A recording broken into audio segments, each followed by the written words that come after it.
নমস্কার, আমি মিষ্টিস ফ্যামিলির আরেকটি নতুন ব্লগে আমার সমস্ত বন্ধুদের অনেক অনেক ওয়েলকাম। আশা করছি তোমরা সবাই ভালো আছো আর আমরাও বেশ আছি। আজ হলো সোমবার আর ঘড়িতে এখন সময় হচ্ছে সকাল 7:30। আর এখন থেকেই কাছে দূরের সমস্ত বন্ধুদের সাথে নিয়ে আমার ব্লগটি শুরু করলাম। তোমাদের সবাইকে ব্লগের সঙ্গে থাকার জন্য অনুরোধ রইল। সকাল 6টারও আগে ঘুম থেকে উঠেছি। ছেলের স্কুল থাকলে যেটা হয় আর কি, তাড়াতাড়ি উঠতে হয়।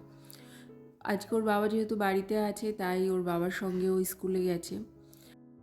ও স্কুলে যাওয়ার পর আমিও রেডি হয়ে নিয়েছি আর ওর বাবা বাড়ি এসছে, তারপরে দুজনে মিলে বেরিয়ে পড়েছি। এতটা সকালে বেরিয়েছি দুজনে মিলে একটু বাজার করার জন্য। লাগবে দুটো। হ্যাঁ, আমার মানে মাংস লাগবে পুরো 3। তাহলে দুটো ওয়েট করো।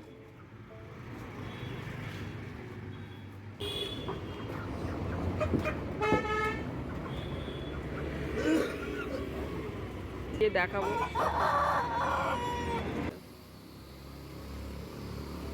তো ওদিকেও মাংসটা নিচ্ছে আর আমি তোমাদের সঙ্গে একটা জিনিস দেখাই। দেখো, এই মাংসের দোকানে মানে মুরগির দোকানে আসার আগে আমি একটু সবজি মার্কেটে ঢুকেছিলাম, ওখান থেকে টুকিটাকি কিছু সবজি নিয়েছি। আর এটা দেখো, এটা কি বলো তো, এটা হলো স্কোয়াশ।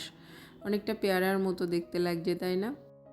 এটা না আমি প্রথম দেখেছিলাম দার্জিলিং গিয়ে, আর খুব বেশি পরিমাণে ওখানে পাওয়া যায়। তো আমি যখন দার্জিলিং ঘুরতে গেছিলাম আমি খেয়েছিলাম, আমার খুব ভালো লেগেছিলো। তাই আমি ওখান থেকে দার্জিলিং থেকে আসার সময় কিছুটা নিয়ে এসেছিলাম। আর এখানে আজকে মার্কেটে এসে দেখলাম যে পাওয়া যাচ্ছে, আর ফ্রেশ, খুব ভালো, আর খুব বেশি দামও নেয়নি। ওখানের থেকে এখানের দামের খুব একটা হেরফেরও নেই, সামান্য একটু বেশি আর কি। তা কিছুটা স্কোয়াশও কিনে নিয়েছি। খুব ভালো লাগে যেন চিংড়ি দিয়ে বা মাছ দিয়ে তরকারি করে খেলে। তো যেটুকু বাজার করার ছিল বাজার টাজার করে বাড়ি চলে এসেছি। আর আমার না খুব একটা মানে অভ্যাস বলতে পারো, বাজে বা ভালো, যে আমি না দিনের মধ্যে অনেকবার নর্মাল জল দিয়ে আমার মুখটা ধুয়ে নিই। আর এতে না অনেকটা ফ্রেশ লাগে। কোথাও বেরোলে এসে তো আগে মুখটা ধোবই, আর তাছাড়াও মানে কাজে কর্মের ফাঁকে ফাঁকে এটা আমি করতে থাকি।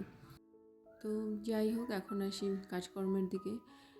যেটুকু কাজকর্ম করার এখন সেগুলোই করব। আসলে ছেলেকে না সকালে স্কুলে পাঠানোর আগে মানে অনেকটা তাড়া ছিল, সকালের দিকে সমস্ত কাজ কিছুই করতে পারিনি। তারপরে ওকে স্কুলে পাঠিয়ে দিয়েও এগুলো কিছুই করা হয়নি। তাই বাড়ি ফিরে না সবার আগে এই কাজগুলোই করছি। আর আমি আজকে বাজারে গেছিলাম কেন জানো তো, একটু ওই মাংস কেনার জন্যই। রবিবার আমাদের এখানে যে কাছের মার্কেটটা, সেখানে সব ধরনের মাংস পাওয়া যায়, পোলট্রি বলো, দেশি মুরগি, যা যা পাওয়া যায়। কিন্তু সোমবার তো শুধু এখন দেখছিলাম যে আমাদের এখানের বাজারে শুধু পোলট্রিই পাওয়া যাচ্ছে, কিন্তু আমার লাগবে দেশি মুরগি। ওই জন্য আমি আমাদের এখান থেকে প্রায় আধা ঘন্টা ডিস্টেন্স একটা বাজার, সেখানেই গেছিলাম ওই মাংসটা কেনার জন্য। আসলে আজকে না একটা স্পেশাল ডে, ওই জন্যই রান্নাবান্নার আয়োজনটা একটু বেশি হবে, সব কিছু একটু স্পেশালভাবে করা হবে। বিছানাপত্র সব গুছিয়ে নিয়েছি, আর বিছানাপত্র ঠিক করার সাথে সাথে না বেডের চারপাশটাও একটু ক্লিন করে নিলাম। আর বেডরুমের যে সমস্ত ফার্নিচার আছে সেগুলোতে আমি প্রতিদিনই ডাস্টিং করি। আসলে এটা না একটা রুটিনের মতো আর কি। অন্য অন্য মানে প্রতিদিন আমার ডেলি রুটিনে যে সমস্ত কাজ থাকে বা যা, তার সঙ্গে এটাও একদম মাস্ট আমার করতেই হবে। আর আজকে যেহেতু রান্নাবান্নার আয়োজনটা একটু বেশি, তাই ভাবলাম যে আগে এগুলো সব করে তারপরেই রান্নাঘরে যাই। খুব বেশি ডাস্টিংয়ের কাজ করব না, সামান্য কিছুই করব। কিন্তু এটা করা থাকলে না তারপরে আর না ঝামেলা থাকবে না, তারপরে রান্নাঘরে গিয়ে রিল্যাক্সে রান্না করতে পারবো। এদিকে আর কোনো কাজের আর তাড়া থাকবে না সেভাবে। আর আমি বেশিরভাগ দিনই না এই সমস্ত কাজ করে তারপরে রান্নাঘরে যাই। মানে খুব বেশি যদি রান্নার মানে ঝামেলা না থাকে, তাড়া না থাকে, তাহলে এই কাজগুলো আগেই করে নিই। কী হয় বলো তো, একদিকের কাজটা ধরো পুরোপুরি গোছানো হয়ে গেল, তাহলে অন্য দিকের কাজেও না ঠিকঠাকভাবে মনটা দেওয়া যায়। ডাস্টিংয়ের কাজ করা হয়ে গেছে। সকালবেলা ছেলেকে স্কুলে পাঠানোর আগে বেডরুমটা একবার ঝাড়ু দিয়েছিলাম, কিন্তু দেখো আবারও বেডরুমটা ঝাড়ু লাগাতে হচ্ছে। এই সমস্ত ডাস্টিংয়ের কাজগুলো করেছি তো, তাই ঘরের মধ্যে আবার ধুলো পড়েছে, সেটাই এবার ভালো করে আরেকবার ঝাড়ু লাগিয়ে দিচ্ছি। তো আমার যে সমস্ত বন্ধুরা এতক্ষণ পর্যন্ত যারা আমার ভিডিওর সঙ্গে আছো, তাদের কাছে অনুরোধ করব শেষ পর্যন্ত আমার ভিডিওর সাথে থেকো। আর তোমাদের যদি এতক্ষণ যা ভিডিও আমার দেখলে ভিডিওর কোনো অংশ একটুও ভালো লাগে, প্লিজ লাইক কমেন্ট অবশ্যই করে আমার পাশে থেকো। অল্প কিছু জামা কাপড় ছিল, সেগুলো কালকে ধুয়ে দিয়েছিলাম, শুকনো জামা কাপড় ভাঁজ করে রাখছি। আর এখন তো শীত প্রায় শেষের দিকে, মানে একদমই নেই বললে চলে, ওই জন্য এখন না প্রতিদিন কিছু কিছু শীতের জামা কাপড় না কেচে ধুয়ে আলমারিতে তুলে দিচ্ছি।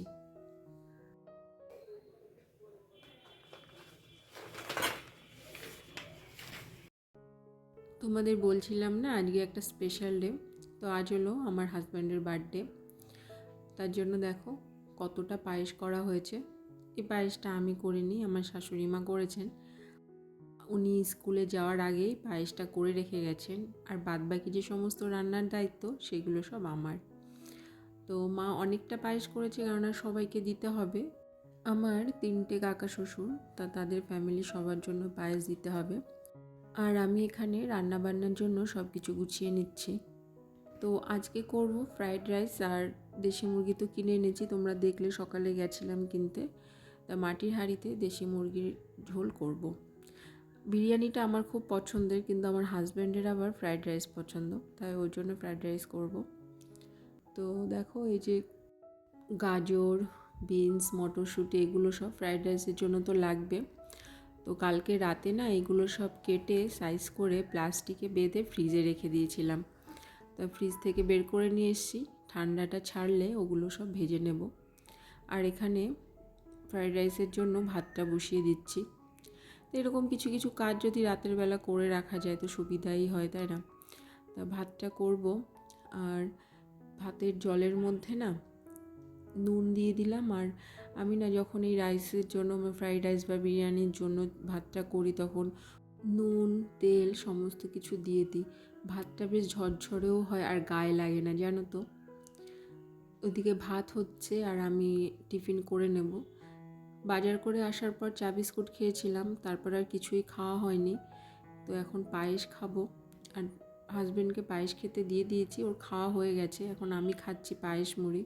আর আমার না পায়েসের হাঁড়ির নিচে, মানে একদম নিচের দিকে যে লাগা লাগা একটু হালকা পোড়া পোড়া জমা জমা পায়েস থাকে না, ওটা খেতে দারুণ লাগে, জানো তো।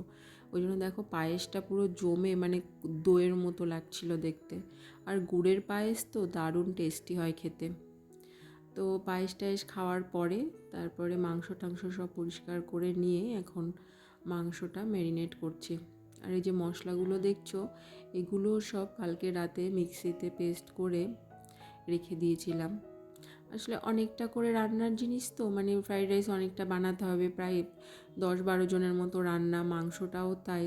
এই জন্য দিনের দিন করলে না একটু মানে অসুবিধা হয়ে যায়। ওই জন্য আগের দিন রাতে যতটা পারি এই সমস্ত কাজগুলো, মানে যেদিন বেশি লোকের রান্না থাকে সেদিন এই সমস্ত কাজগুলো আগের দিন রাতে অনেকটাই গুছিয়ে রেখে দিই।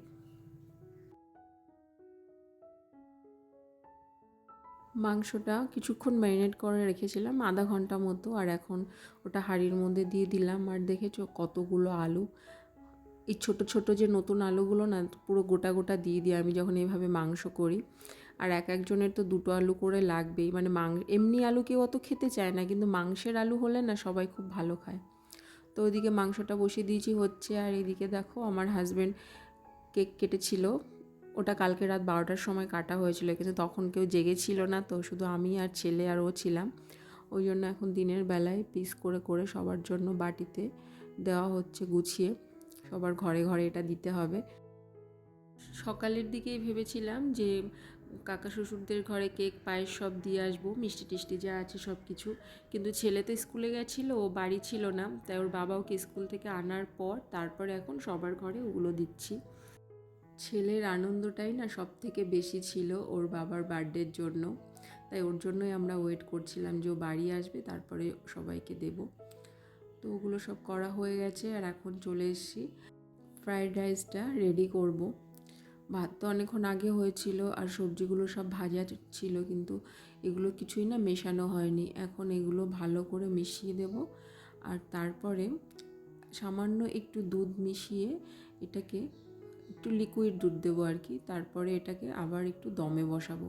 এভাবে ফ্রাইড রাইস করলে না খুব ভালো হয় খেতে। আর এই দেখো মাংসটাও হয়ে গেছে। আর এইভাবে যে মাংসটা করি না আমি মাটির হাঁড়িতে, এটা করতে না প্রায় 1 ঘন্টা মতো সময় লেগে যায়। খুব অল্প আঁচে, মানে খুব বেশি হাই আঁচে তো করা যায় না, মিডিয়াম আঁচে করতে হয়, ওই জন্য একটু বেশি টাইম লাগে মাংসটা করতে। তো রান্নাবান্নার তো আজকে অনেকটাই ঝামেলা ছিল, কিন্তু এরকম বলো মাঝে মধ্যে প্রিয় মানুষের স্পেশাল দিনে এটুকু তো করতেই হয়। অনেকের থেকে আরও বেশি করে, কিন্তু আমি খুব সামান্যই কিছু করেছিলাম। তারপর রান্নাঘরের সব কাজকর্ম মিটিয়ে চলে এসেছি ওপরে, ছেলেকে স্নান করিয়ে দিলাম আর এরপর আমিও চলে যাব স্নানে। আজকে না বেশি কিছু আর জামা কাপড় কাচাকাচি করিনি, রোজকার জামা কাপড় যেগুলো, আর ছেলের 2-3টে জামা কাপড় ছিল। আসলে রান্নাঘরে না অনেকটা টাইম চলে গেছে, তো ওই জন্য কাচাকাচির দিকে না সময়টা দিতে পারিনি।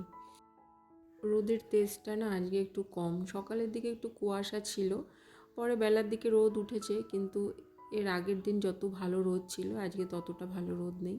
তো এখন চলে যাব ঠাকুর ঘরে পুজো করতে। এখন হাজব্যান্ডকে খেতে দিচ্ছি, ছেলেকে আগেই খাওয়ানো হয়ে গেছে, শ্বশুরমশাইয়েরও আগে খাওয়া হয়ে গেছে। হাজব্যান্ডকে দিয়ে তারপরে আমি আর আমার শাশুড়ি মা খেতে বসবো। তো বন্ধুরা, আজকের মতো ভিডিওটি তোমাদের সঙ্গে আমি এই পর্যন্তই শেয়ার করলাম। দেখা হবে আবার নেক্সট ব্লগে। আশা করছি তোমাদের আমার এই ভিডিও ভালো লেগেছে। যদি ভালো লাগে প্লিজ লাইক কমেন্ট করে আমার পাশে থেকো। তোমরা সবাই ভালো থেকো, সুস্থ থেকো, সবাইকে টাটা।